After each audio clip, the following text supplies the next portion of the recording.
delighted to introduce to you all the most inspirational woman for me, the phenomenal Virginia McKenna.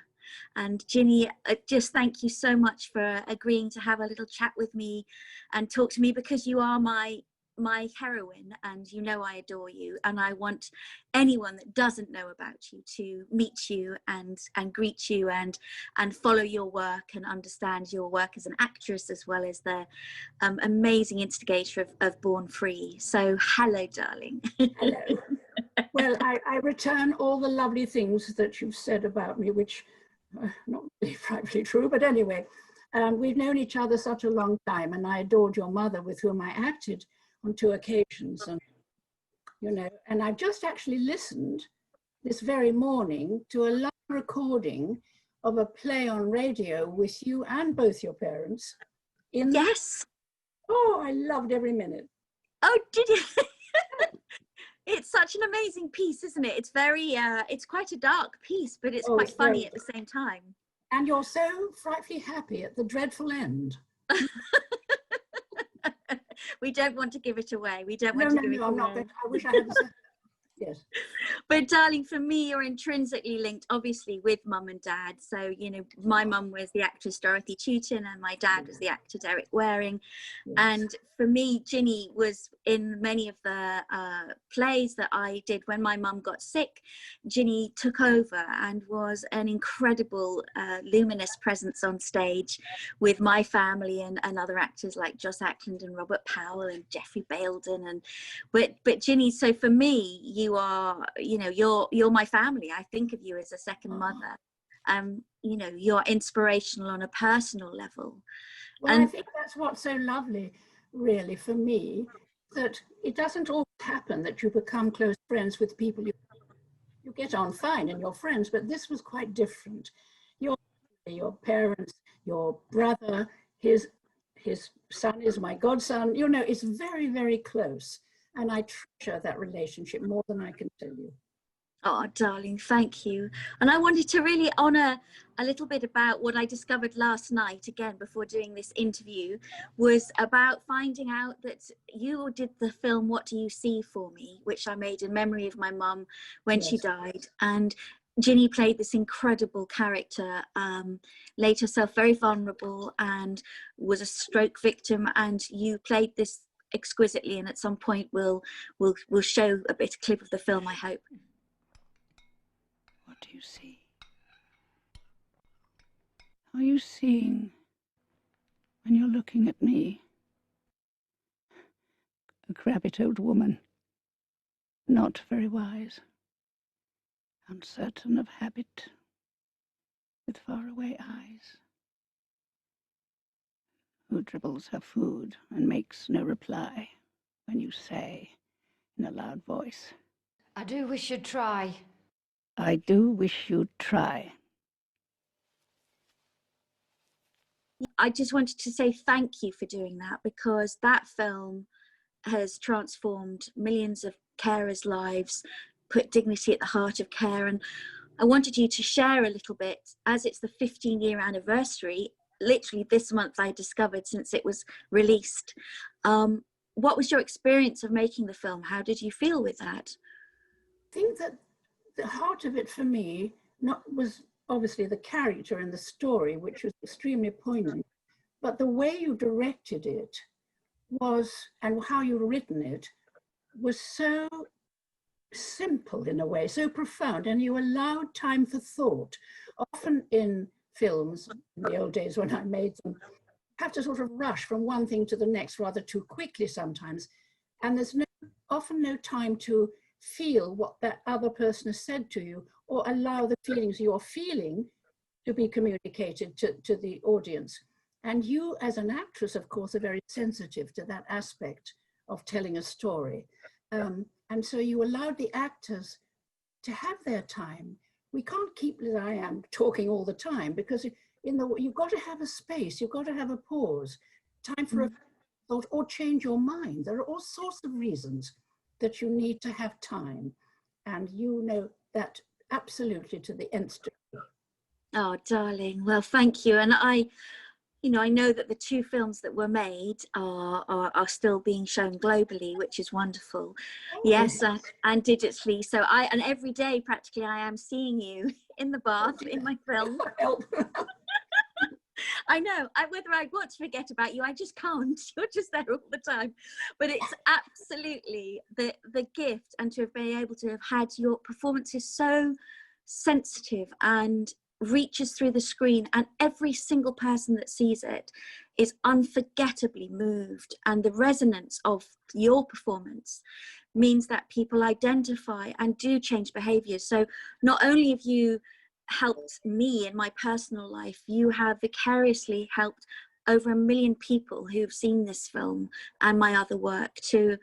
You've helped the elders that then they are caring for. So I mean, again, without being too fawning and sickening, you have just been this incredible light of creativity in my life. And what has been your favorite, as an actress, what has been your favorite part to play?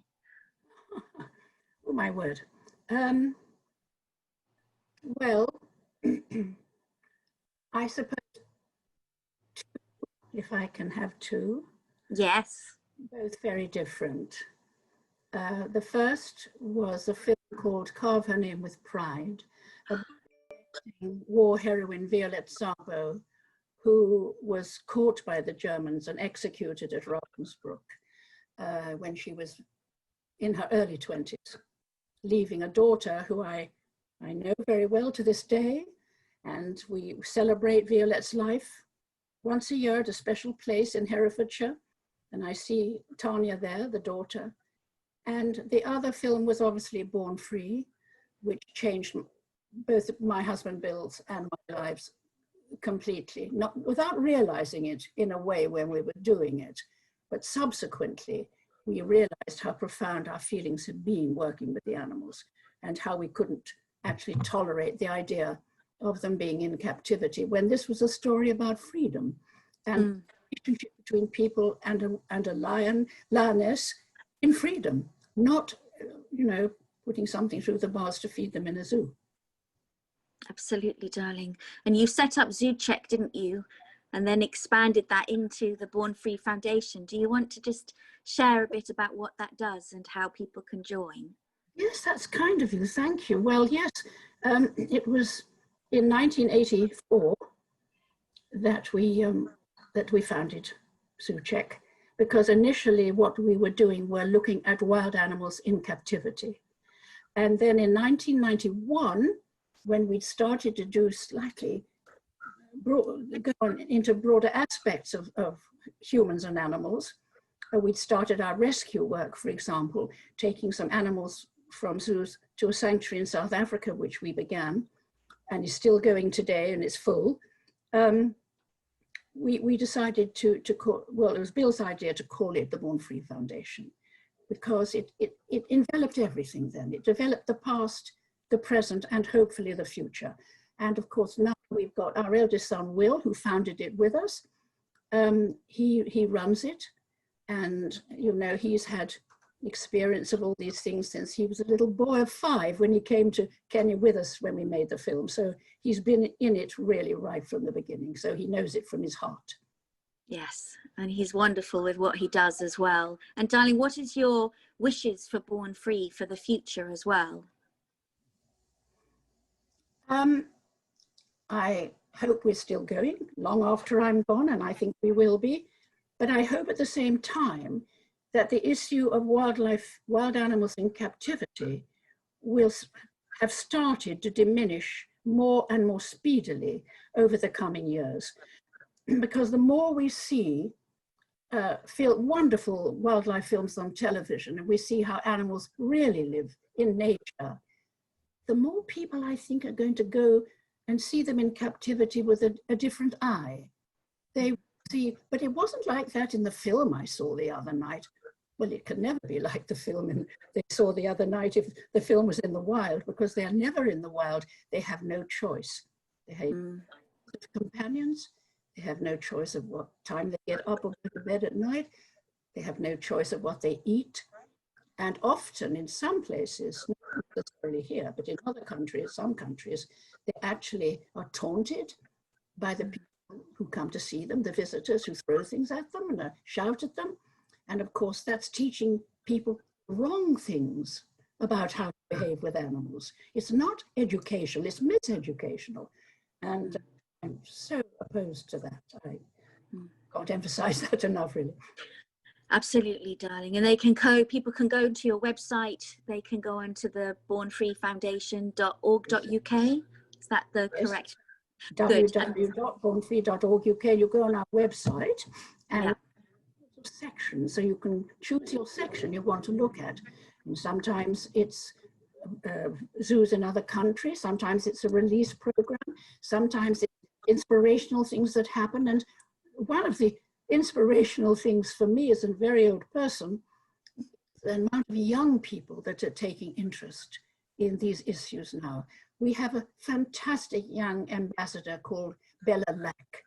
She is 17, and she is a very serious-minded young woman, speaks beautifully, speaks from the heart, but also from her mind as well. She is incredible. And we're very fortunate to have these wonderful young people starting to see the world differently. That animals feel very similar things to us, and respecting them for that. Darling, thank you. And actually, on that note of inspirational people, you know, you're mine. But so who in your life, and particularly looking at women, would you say were inspirational women for you? Well, I have three. One I've just mentioned, Bella, the young person who inspires me. One is a real life heroine called Odette Churchill. She was called Odette Churchill, and then married after the war, became Odette Fellows. And Odette, Anna Neagle played her in the wonderful film. And she, when I made a film called Carve Her Name with Pride, about Violette, the other heroine, she was our advisor on the film, and she described to me, we sat together on our own, what it was like to be captured and in prison in Germany in the war, because that was her real life experience. Luckily, she didn't get shot, but she managed to get out and escaped. But she knew from the heart, and we remained friends until her death. And the other person is Violette herself, really, two-time heroines in a way. And I've got lots of, so many heroines in the wildlife world, I can hardly count them all. But darling, but how lovely. And you know, because one of the things that I realized that, you know, we have people who are public figures like you who are inspirational to millions. And then there are other women who don't have such understanding of how inspirational they are. I mean, you're one of the most modest women I've ever met, but there are so many people out there that I'd love to inspire them to find out what's inspirational about themselves that does actually inspire other people that they haven't realized, so that now at this time we can develop our gifts, we can share our talents, we can not be afraid to shine our light in this rather grey world at times. You know, we're needed. But it does mean that we take that trigger point of actually asking and finding out what's inspirational about us and building on that, and not being afraid to have a voice. You found a voice for animals. So you mustn't be afraid, however much you're criticized, when you are, because you might be controversial, as we were. You might be controversial and deeply disliked by a lot of people. But if you feel deeply and you feel in your heart what you want to do is just and genuine and caring and making things better for all creatures, you must never give up, ever. And that's the young people are so wonderful at this moment. Yes, absolutely, my darling. And can I, before we finish this beautiful interview, I'd love you to share, because your poetry has given me such joy and wonder, and your way with language, you know, and I know that you have a poem, if you want to say the title, and I'd love you to share that because it's so relevant to this particular time of year as well. Well, that's very kind of you. Yes, this was published just a few years ago, and it's from a book of poetry called Tonight the Moon is Red. And I was so honored because Michael Morpurgo did the little introduction to it for me. I've known him for many years and worked with him on his wonderful, wonderful writings and presentations. And so I think to read his preface is the best thing about the book. Oh, no, no, no. Oh, yes, yes, yes. This poem is called Nature's Magic. And you're quite right, it's very timely because we're coming into the autumn. Everything falls into place when I see the leaves turning, flame, russet, glorious gold. The autumn blazons its trail above the path I tread.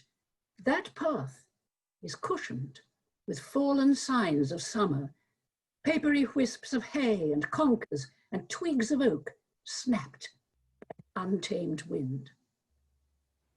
I know the world is circling on the season's great clock, whose hands are sure, untouchable, reassuring.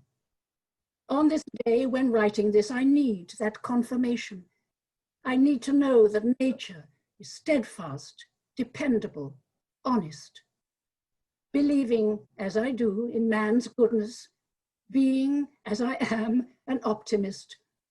I am against my will feeling a fading in my inner life force, a force till now so strong, so full of hope.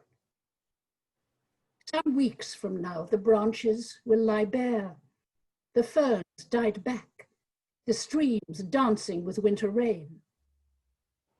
I shall walk that path again and let the comfort of the forest enter my heart and, who can tell, return me back to life. Oh, darling, you make me cry.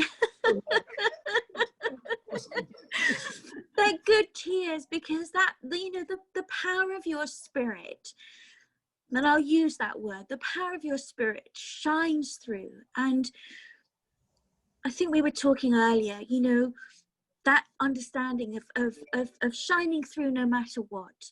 And your world has been about freeing people and looking at people that have been imprisoned, creatures shut, trapped, tortured. And yet you still have this belief in the innate goodness of people. And I do too. And I deal with the abuse that goes on for elders, many cases. And there's always good and there's always bad. But I think what we hold that maybe is inspirational is I think we do hold the light of hope. And there's no time, almost more than now, that we need that hope, because we're entering, and we have entered already, a very strange world, uncharted territory. We don't know what's going to happen. No one does. Our leaders don't know. We don't know. No one knows. It's silent and secret, this strange thing that's coming onto our world. And we just have to believe in being good, being honest, trusting in the future, helping our friends, and caring for our family, even if we can't hug them when you get to my age, because you can't be nearer than 6 feet away. Yes, my darling. Yes, my darling. Well, I am sending you the biggest hug through the screen right now, and I wish I could be giving you a hug. And thank you so much for sharing time, my darling. Thank you for asking me, darling Amanda. Yes. You're welcome.